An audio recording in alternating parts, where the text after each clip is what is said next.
Hello everyone, I would like to share with you the team that I used earlier during the casual free play that we had in neutral grounds centuries here in the Philippines.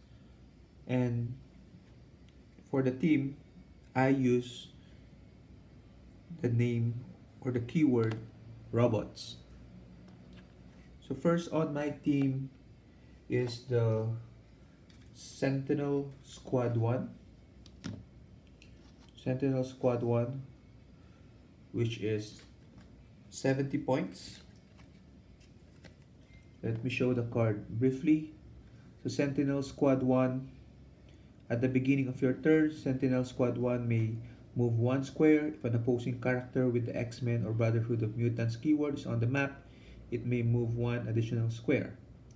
So autopilot, willpower, but only if Sentinel Squad 1 has pilot. So that will be very important. I totally forgot about this particular trait earlier. And then incapacitate, when Sentinel Squad 1 uses it and hits an opposing character, and that character gets an action token. After resolutions, it can use incapacitate at no cost, but to target a character that Sentinel Squad 1 hasn't targeted with incapacitate this turn. And it may repeat this. So it has multiple starting lines. I would tend to use the first one because it has running shot and energy explosion, and then 17 energy shield deflection is a good defense against range especially. And just like what the trait said, we need to have a pilot for this particular figure to maximize it. And the pilot that I use is the Danger Room Magneto. So Danger Room Magneto is a unique figure. So Danger Room construct would mean that when Magneto makes an attack, after resolutions give him an error token for each one in the attack roll, maximum of 3. If Magneto has 2 or less error tokens, characters take a maximum of 1 damage from Magneto's attack. Magneto takes a maximum of 1 damage from opponent's attacks, and he can't be healed or chosen for Mastermind. This is protected Pulse Wave.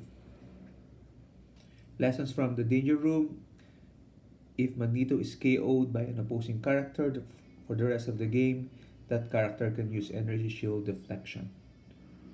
So not really important his particular skill set, since he's going to he only served as the pilot. So what is crucial is his first click or his starting click, which has 12 penetrating damage attack and a 12 attack value, and 4 damage with range combat expert. So range combat expert means he can increase either attack plus 2, damage plus 2, or both plus 1. And since it's going to be the pilot, this would mean that Squad Sentinel Squad 1 would be able to copy his attack value. So that would make his attack 12 4 with energy explosion, and at the same time it can also be 12 4 with penetrating psychic blast, or 12 4 with range combat expert, because vehicles can copy the attack and damage value as well as a standard attack or damage power from the pilot. So all in all, this is only 120 points, 70 and 50. So we do have quite a few points left. So what I did is I added more robots. And the second robot that I used is the Stealth Sentinel. So the Stealth Sentinel, I used him for 100 points. So let's take a look at his card. So Stealth Sentinel, the Prime Directive, we've seen it earlier. Power adaptation. Stealth Sentinel can't be healed except by this trait. Free. Turn into the same click number of a different color, then heal 1. Stealth Sentinel can be healed above its starting click number on either dial.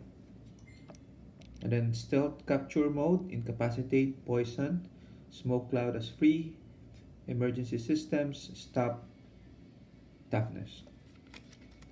Looking at its dial, I use it on the 100 point yellow starting line. I would usually start off with the defensive mode, meaning the one at the bottom, wherein he would have stealth, that special attack power, 18 defense super senses, and 2 damage probability control. So its main purpose is really just to act as a shield and a blocker for the other sentinels. But when you switch to the attack dial, which is 10 running shot, 11 penetrating psychic blast, 16 toughness, and 4 damage.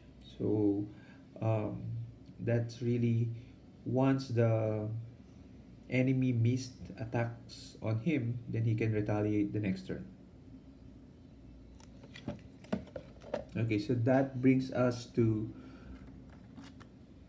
220 with the three of them. Okay, so we needed more, so I added a sentinel, but not just one sentinel, but two sentinels. So the two sentinels that I added are both 33 points. Let's take a look at the card of sentinel. So sentinel has the Knight of Sentinels. This is not important because we use 33 points, so meaning we don't have to roll the dice. We can choose any starting click for sentinel. Prime directive we've already seen. Capture coils would mean plasticity but affects all opposing characters within 3 squares and line of fire. That is especially good for sentinel because he has colossal size, so most likely he would see everyone, especially in an outdoor map. And incapacitate, when sentinel uses it as a close, it may instead target all opposing characters within 3 squares and line of fire, regardless of adjacency.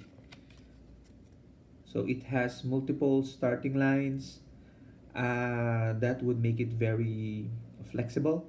But in the free play games that I did earlier, I used the click number 10 as the starting line. It has that special movement power as well as 18 defense invulnerability and 3 perplex.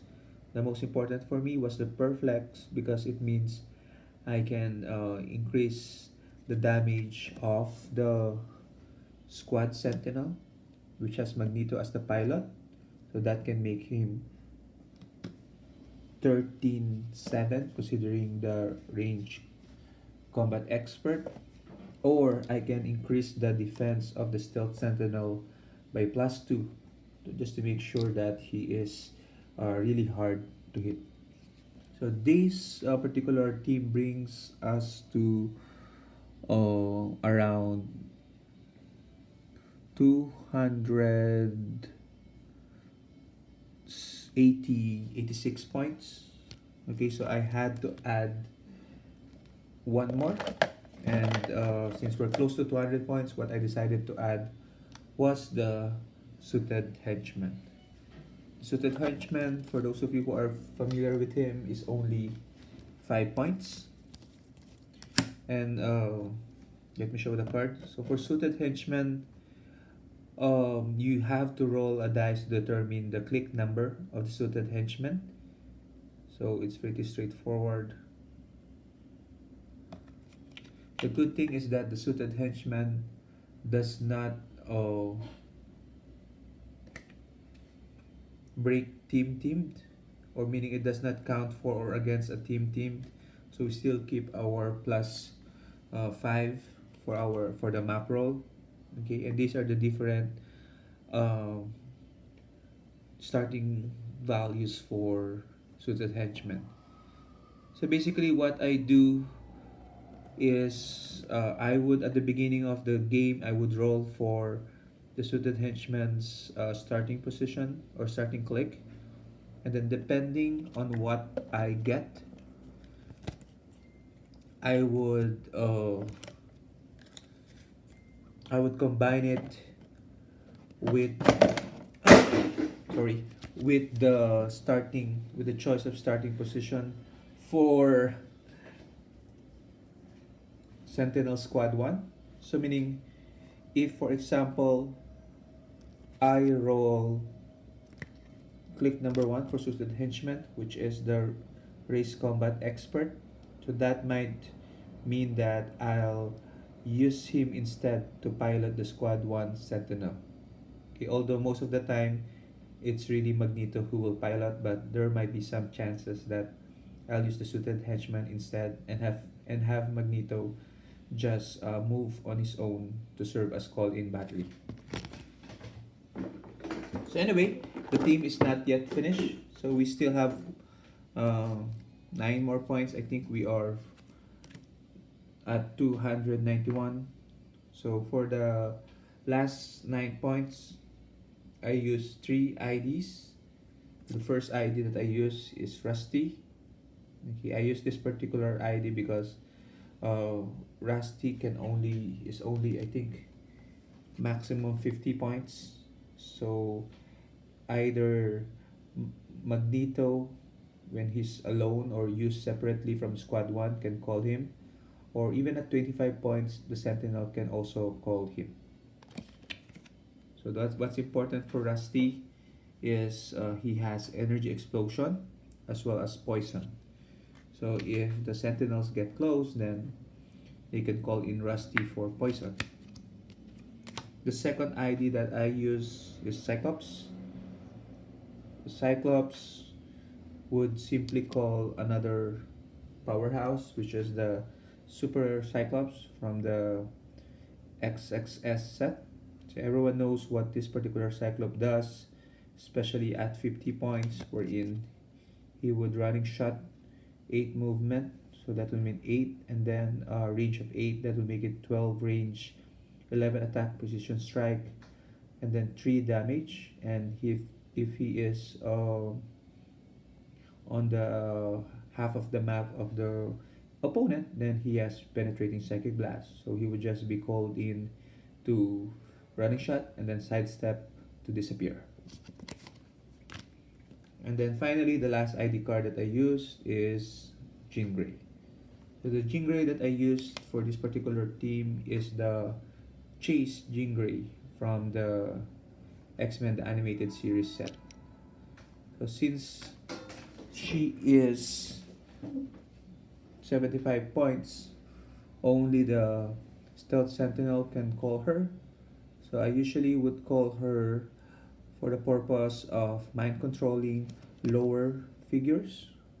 So for his first trait, which is Inner Circle Club Black Queen, mind control, when Jean Grey uses it as range, modify attack +1, and she may instead target any number of characters of lower point value, must still be opposing and within range and line of fire. So that is my team.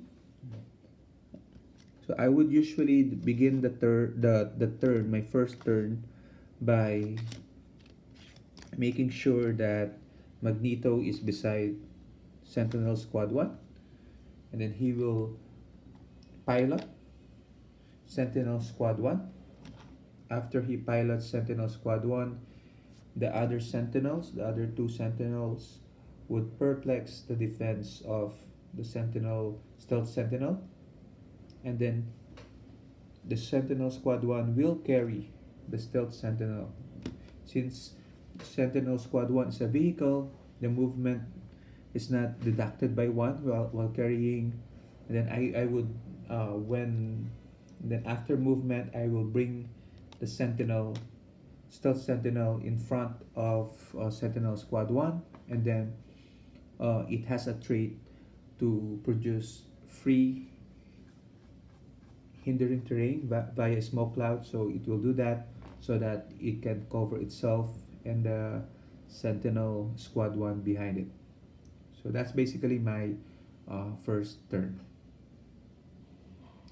So the only setback that I see based on my free play for this particular team is that it doesn't have leadership, which is a bummer because there were a lot of instances during the match that I needed one more action or one more action, especially when I'm calling in or when I'm using the call in IDs.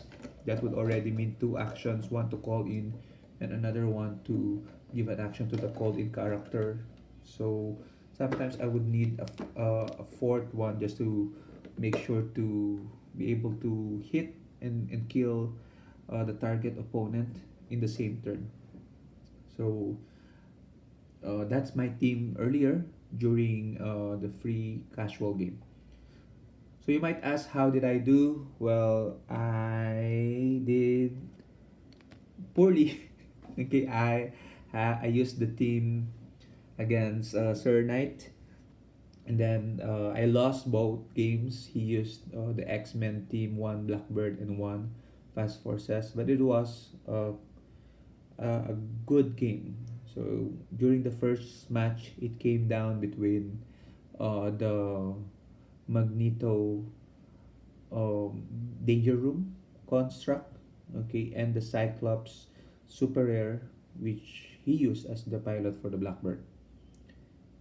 During the second game against the X-Men Fast Forces, unfortunately, the Sentinel were easily wiped out, especially when Gambit and Wolverine did their things, and the combined traits of the Fast Forces, which grants super senses and shape change as well as mystics to those who have X-Men keyword when attacked by giant and colossals, was really quite hard to overcome in that particular match.